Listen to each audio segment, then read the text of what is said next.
Film dibuka pada tahun 2001 dengan seorang jaksa yang sedang menginterogasi seorang pria tua bernama David Marks tentang masa lalunya.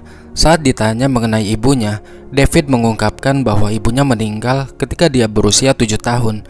Dia sempat menyaksikan saat ibunya meninggal dan kematiannya sangat tragis. Kemudian kita akan melihat sebuah tulisan yang menyatakan bahwa film ini terinspirasi oleh peristiwa nyata yang terjadi antara tahun 1971 sampai 2003. Setelah itu, ada montage kenangan masa kecil David yang bahagia ketika ibunya masih hidup.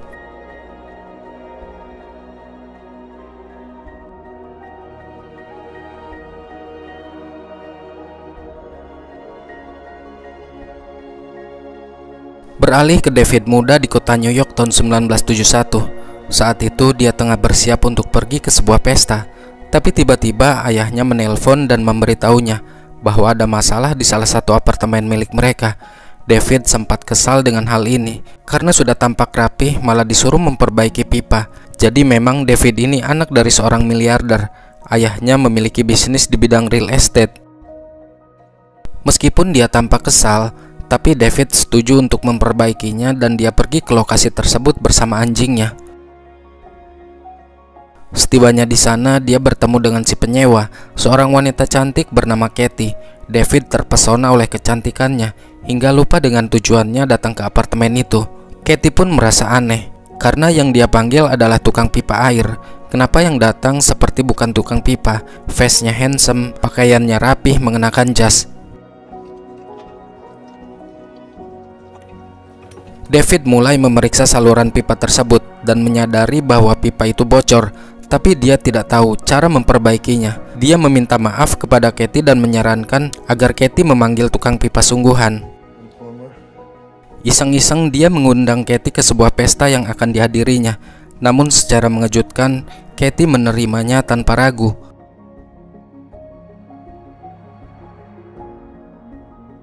Singkat cerita, keduanya tiba di pesta dan disambut oleh ayah David yang bernama Sanford. Sang ayah nggak segan-segan memarahi anaknya karena David datang terlambat.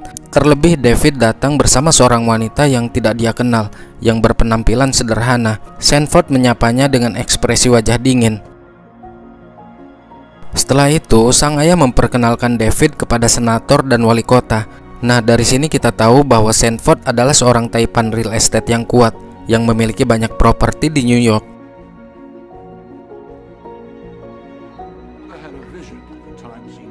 Office towers units restored to their former beauty, and he passed it on to me.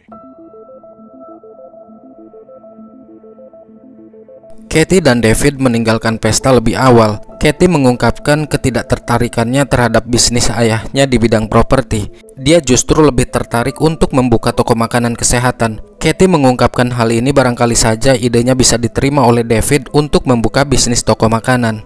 Katie juga bercerita tentang hidupnya, di mana dia ingin sekali belajar di kedokteran, tapi semuanya berubah ketika tiba-tiba ayahnya meninggal dunia dan semuanya menjadi sulit.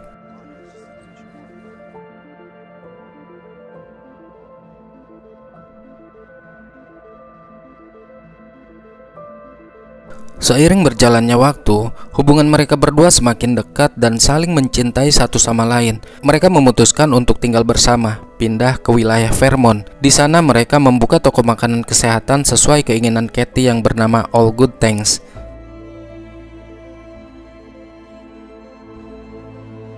Sanford tampak tidak senang dengan keputusan putranya, karena dia menginginkan putranya tinggal di New York meneruskan bisnis properti keluarga mereka. Dia juga tidak terima kenyataan bahwa David memiliki pasangan seorang gadis yang tidak selevel dengannya. Meski Katie seorang gadis yang baik, tapi Sanford tidak akan pernah menerimanya menjadi bagian dari keluarga mereka. Namun David tidak peduli. Dia tetap melanjutkan hubungannya dengan Katie.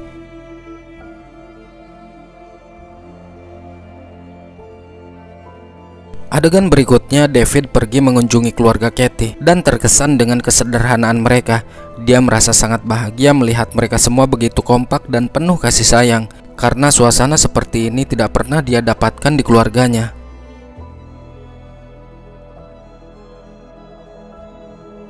Secara mengejutkan, pada malam harinya David tiba-tiba saja melamar Katie. Tanpa ragu, Katie pun menerima lamaran tersebut.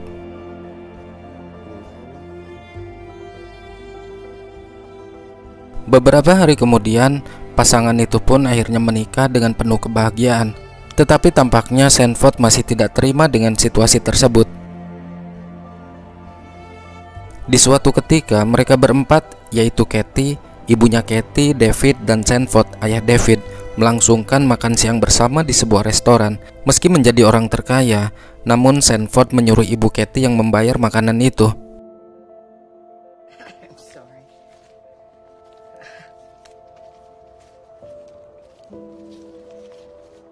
Beberapa bulan kemudian, Sanford datang mengunjungi pasangan itu di Vermont. Sepertinya toko makanan yang mereka kelola tidak berjalan dengan baik. Dia mencoba membujuk putranya untuk kembali ke New York. David meyakinkan sang ayah bahwa mereka sangatlah bahagia hidup di sini. Tidak mempan dengan ajakannya, sang ayah mencoba memanipulasinya dengan cara mengatakan bahwa Kathy adalah wanita cantik yang tidak pantas hidup di desa seperti ini. Dia layak tinggal di kota dengan semua fasilitas yang ia berikan. David menyadari bahwa perkataan ayahnya ada benarnya. Dia lalu memutuskan untuk menjual rumahnya yang berada di Vermont dan pindah ke New York bersama Kathy, yang mana di sana dia mulai bekerja di perusahaan ayahnya.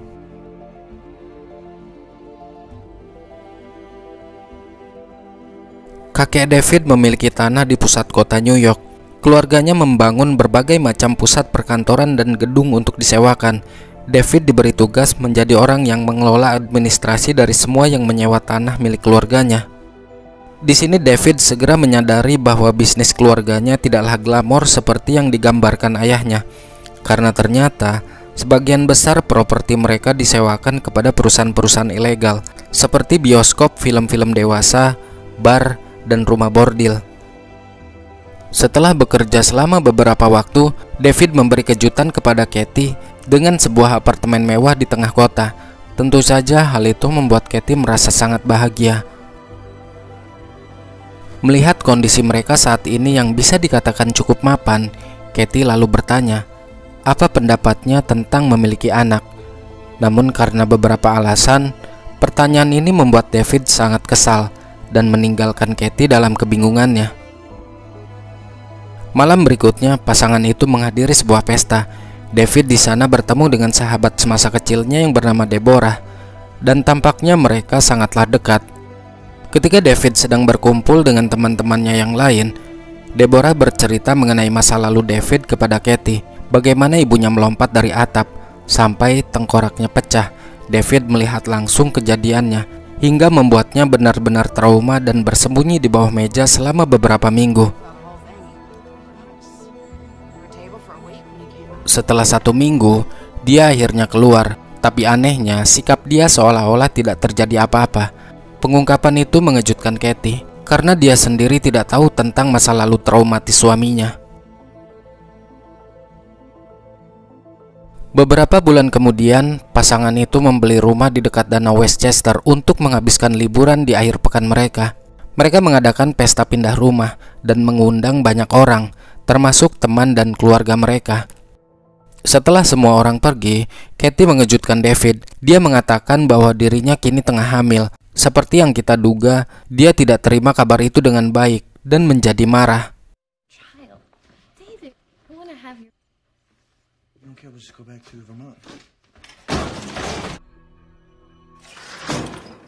Kathy mengira jika David mandul, makanya pas bahas mengenai anak, dia langsung marah.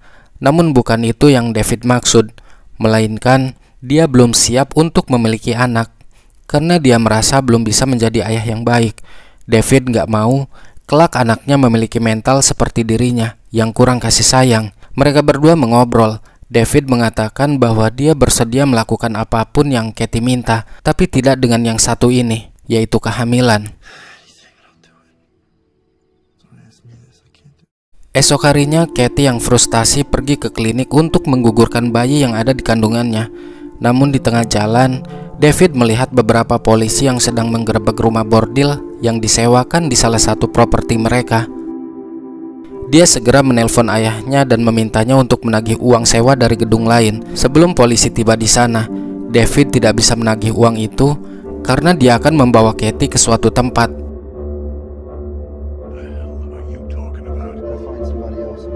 Ayahnya tidak mau tahu karena uang lebih penting dari urusan lain. Tidak ada pilihan lain.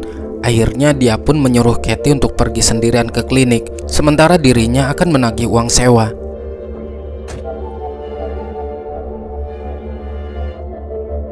Singkat cerita, setelah selesai aborsi, David menjemput dan membawanya menemui temannya. Akan tetapi Kathy yang masih terpukul dengan apa yang terjadi pun memilih banyak diam dan pergi ke toilet. Seorang wanita bernama Lauren mengikutinya ke kamar mandi dan mencoba menghiburnya. Lauren kemudian menawarkan obat terlarang agar Kathy bisa lebih tenang. Sejak saat itulah Kathy mulai sering mengkonsumsi obat-obatan terlarang. Malamnya di suatu tempat, seorang wanita turun dari mobil mengeluarkan kantong plastik hitam yang sepertinya potongan tubuh. Dia lalu melemparkan kantong plastik itu ke arah sungai. Kathy bingung dengan tujuan David menikahinya. Dia mulai merasa tidak nyaman dengan perilaku David. Setelah kejadian ini, mereka berdua hidup terpisah. Kathy tinggal di rumah danau dan berencana melanjutkan pendidikannya di sekolah kedokteran. Sementara David tinggal di kota menjalankan bisnis keluarganya. Mereka hanya bertemu di akhir pekan. Tampaknya pernikahan mereka kini mulai berantakan.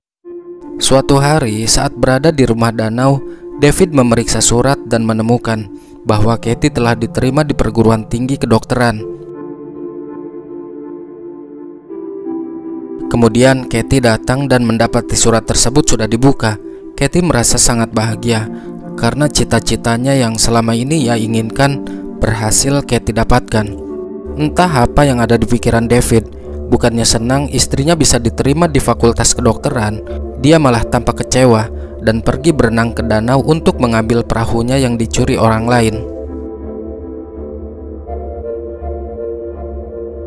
Niat hati ingin berbagi kebahagiaan, David justru tampak tidak begitu peduli setelah Kathy memberitahunya. Keluarga Kathy mengadakan pesta kecil-kecilan untuk merayakan penerimaannya di perguruan tinggi kedokteran. Mereka semua merayakannya penuh dengan kegembiraan. Namun tidak dengan David. Dia tampak gelisah dan mengajak Kathy untuk pulang. Kathy pun menolak ajakannya. Dia ingin menikmati pesta itu. Dia juga menyuruh David untuk pulang duluan. Tapi David berkata dia akan menunggunya di dalam mobil.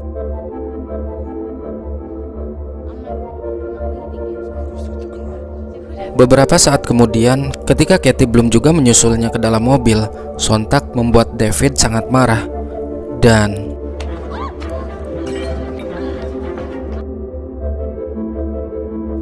esok paginya Kathy memutuskan untuk pergi dari rumah berniat ingin berpisah dari David.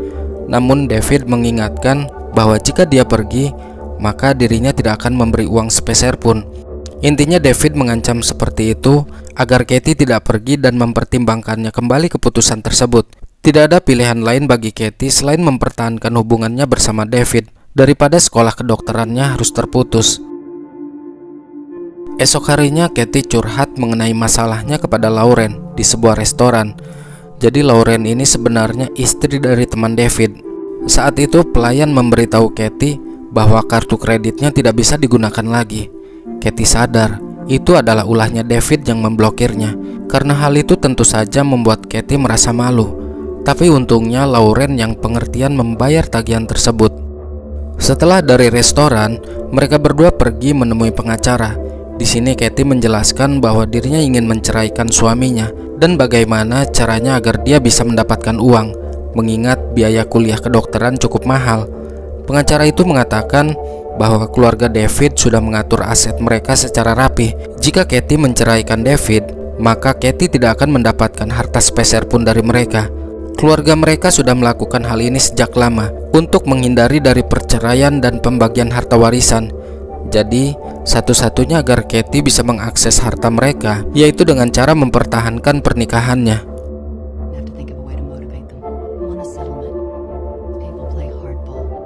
Di keesokan harinya, Kathy menyelinap masuk ke ruangan David. Di sana dia mengeluarkan buku rekening berisi catatan pembayaran yang membuktikan bahwa keluarga David menyewakan properti ke rumah bordil ilegal. Dia segera membawa berkas itu dan mengirimkannya ke kantor polisi. Pada adegan berikutnya, kita melihat wanita pirang itu parkir di jembatan lagi. Dia melemparkan kantong plastik hitam lainnya ke arah sungai, dan di sana ada gergaji besi yang dilumuri darah. Keesokan harinya, para pejabat mendapat kiriman berupa map coklat dari polisi yang sepertinya buku catatan laporan keuangan yang berhasil Katie ambil. Dan ternyata memang benar, buku itu adalah catatan rekening yang mengungkap bisnis kotor keluarga Marks. Namun karena keluarga tersebut terlalu berkuasa, mereka memutuskan untuk tidak mengambil tindakan apapun dan mengembalikan dokumen tersebut kepada Sanford. Di kantor, David dimarahi oleh adiknya karena tidak kompeten dan tidak bekerja dengan baik. Tidak hanya adiknya yang memarahinya, tapi ayahnya pun sama, karena dia tidak mampu mengendalikan istrinya. Sampai-sampai data penting perusahaannya bocor kepada orang lain akibat ulah Katie. Sanford di sini memutuskan untuk mengeluarkan David dari urusan bisnisnya dan menyerahkan kendali kepada putra bungsunya. Sisi lain, Katie tiba di rumah orang tuanya. Dia melampiaskan kekesalannya kepada semua orang yang berada di sana. Kondisi mentalnya kian memburuk. Gimana enggak, dia merasa sangat bersalah mengenai aborsi yang dilakukannya. Dalam pengaruh alkohol dan obat-obatan, malam itu dia menelpon David dan mengatakan bahwa dirinya sudah tidak sanggup lagi hidup bersama David. Di telepon itu, David berusaha membujuknya agar Katie memikirkan kembali niat yang ingin berpisah darinya. Dia berjanji akan berubah. Setelah dibujuk melalui telepon, masih dalam keadaan mabuk, Katie masuk ke mobilnya berniat ingin kembali ke tempat David. Meskipun hal itu sudah dilarang oleh pamannya, tapi Katie tidak mendengarkannya.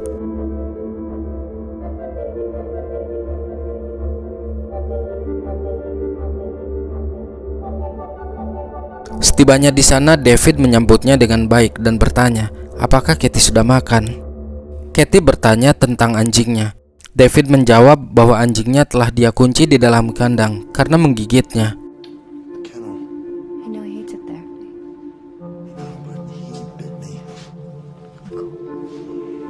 Selesai makan, Katie membuang sampah sekaligus untuk melepaskan anjingnya dari kandang. Namun ketika berada di dalam kandang, dia menemukan syal anjingnya yang dipenuhi dengan darah.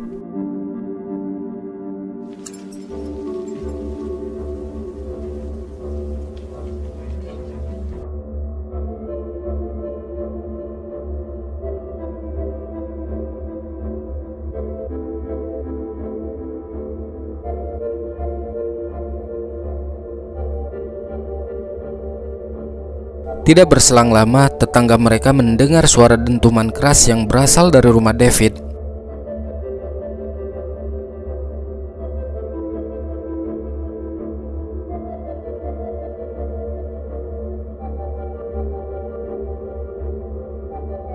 Malam semakin larut. Kini David tiba di rumah ayahnya. Di sana dia melihat foto mendiang ibunya dan mengatakan, pasti ibunya membenci Sanford. Sanford menegaskan bahwa ibu David adalah wanita yang sering sakit-sakitan. David bertanya, kenapa ayahnya membiarkan David melihat ibunya melompat dari atap di waktu kejadian. Sanford mengira jika ibunya melihat David, dia tidak jadi melompat dari atap. Sanford meminta David untuk pulang dan kembali ke istrinya. Akan tetapi David menjawab bahwa Katie pergi. Dan saat ini David sama seperti Sanford, hanya seorang diri. Sanford menanyakan apa maksud perkataannya barusan.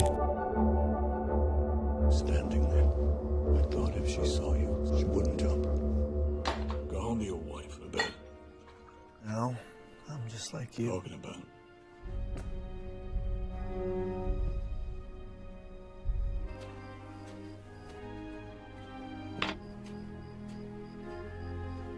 David! David! Adegan beralih ke masa sekarang, di mana David yang sudah tampak tua berbicara kepada juri, mengungkapkan bahwa dia dan Katie pergi ke rumah danau di akhir pekan, dan dia mengantarkannya naik ke kereta untuk kembali ke kota saat malam hari.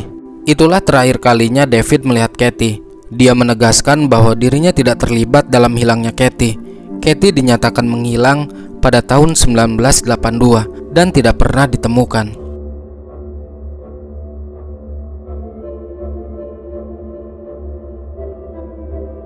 Cerita dari awal film merupakan kesaksian David di waktu bersama Katie. Lalu jaksa pembela meminta David menceritakan apa yang David lakukan di tahun 2000. Jadi, jaksa penuntut umum membuka kembali kasus tersebut dengan David sebagai tersangka utama. Di tahun 2000, David yang mendengar berita ini segera pindah ke Texas dan mengganti identitas baru sebagai wanita. Alasan dia melakukan itu hanya ingin menyendiri dan tidak mau dikenal sebagai David Marks. Dia berpura-pura tidak bisa berbicara dengan salah seorang tetangganya yang bernama Mervyn. Pada malamnya, dia menonton berita di televisi bahwa pihak kepolisian berhasil menemukan tengkorak anjingnya yang dikuburkan di halaman rumah danau. Namun mereka tidak menemukan di mana jasad Katie berada. Jaksa penuntut umum dan pihak kepolisian membuka kembali kasus ini setelah membaca novel yang belum diterbitkan oleh sahabatnya, yaitu Deborah. Isi novel tersebut secara mengejutkan menggambarkan pembunuhan yang hampir identik dengan kasus Katie.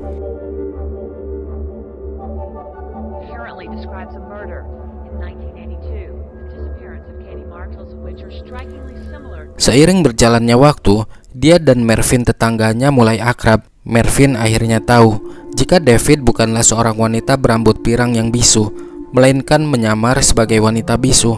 Bahkan David mempercayai dan memberinya kunci apartemennya bila mana Mervyn ingin menonton televisi. David yang mengetahui jika Mervyn memiliki masalah dengan finansialnya pun memutuskan untuk membelikan dia sebuah apartemen. Dari sinilah Mervyn sadar bahwa David adalah orang kaya. Tapi tunggu dulu, dia membelikan apartemen itu tidak cuma-cuma. Ada jasa yang harus Mervyn lakukan untuknya. Deborah terus-terusan menghubungi David melalui voicemail. Dia membutuhkan bantuan David untuk membelikannya mobil baru karena mobilnya rusak pasca kecelakaan.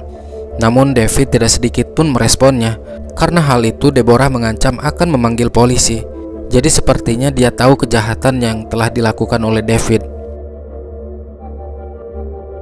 Deborah yang kesal, suatu hari dia mendatangi salah satu rumah yang ditempati oleh David. Di sana dia melihat mobil seseorang terparkir di halaman, yang dia kira itu adalah David. Saat dia memasuki rumahnya, Mervyn langsung menembaknya dan Deborah tewas saat itu juga.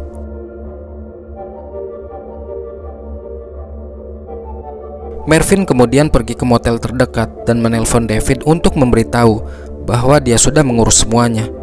Jadi itulah yang dimaksud David membelikan rumah secara cuma-cuma, karena Mervyn disuruh untuk menghabisi Deborah.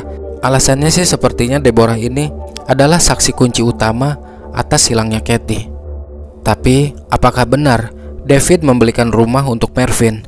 Ternyata semua itu bohong. Berkali-kali Mervyn menghubunginya, namun David tidak pernah mau meresponnya lagi setelah Mervyn melakukan tugasnya. Di suatu malam, ketika David kembali ke apartemennya, dia mendengar suara televisi. Ternyata Mervyn sudah ada di sana. Orang tua itu menuduhnya berkhianat dan mencoba menembak David. Namun dengan sigap, David mengambil pistol itu, sehingga perkelahian di antara mereka pun terjadi. David memukulnya berkali-kali menggunakan telepon, dan dia menyelesaikannya dengan cara menembaknya.